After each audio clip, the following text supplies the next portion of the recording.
Siglo de oro en España. Fue la época en la cual se desarrolló apogeo de la cultura española. Otros lo llamaban el Renacimiento del siglo XVI y el Barroco del siglo XVII. Hablar de este siglo es hablar de los sentidos que se desarrollaron a través de distintas artes, teniendo así el Imperio español una grandeza espiritual que luego se vino abajo.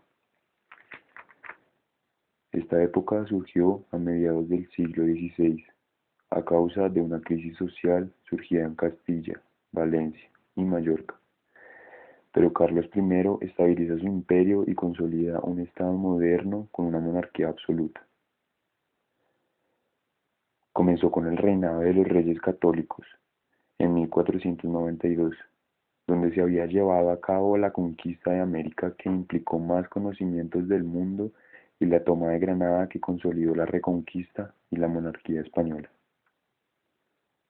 Este periodo finaliza a mediados del siglo XVII, culminando con Pedro Calderón de la Barca en literatura y Bartolomé Esteban Murillo en pintura.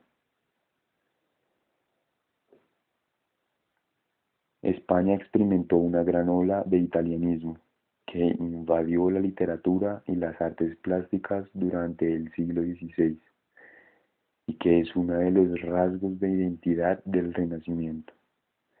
Garcilaso de la Vega, Juan Boscón y Diego Hurtado Mendoza introdujeron el verso endecasílabo italiano y el estrofismo. El autor destacado de este periodo fue Lope de Vega, el monstruo de la naturaleza, como la llaman Cervantes.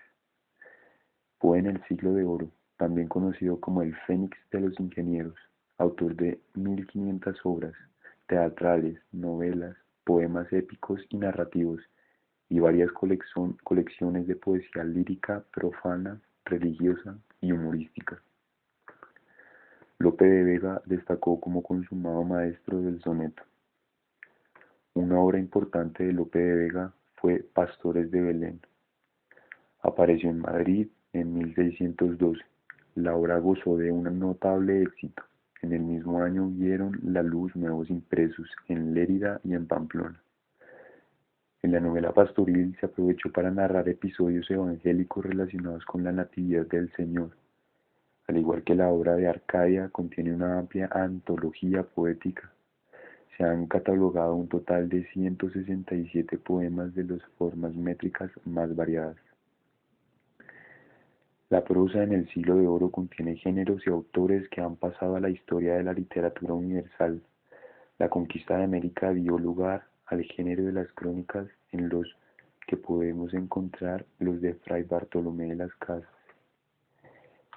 el Inca, Garcilaso de la Vega, Bernal Díaz de Castillo y Antonio Solís. También son espléndidas algunas autobiografías de soldados como los de Alonso Contreras o Diego Duque de Estrada. La primera obra maestra fue sin duda La Celestina, quien es y fue pieza teatral irrepresentable.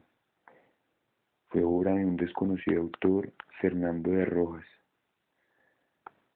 La culminación del Renacimiento como portador exclusivo de las letras en los reinos hispánicos se produce con la literatura mística.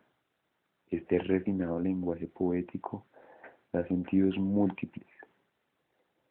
Poesía y música siempre fueron de la mano. Gente de todo tipo cantaron desde siempre sin preocuparse de dónde vinieron sus canciones. Esto, combinado con la imprenta y la alfabetización, llevó a un proceso de expansión poético a lo largo de los siglos XVI y XVII.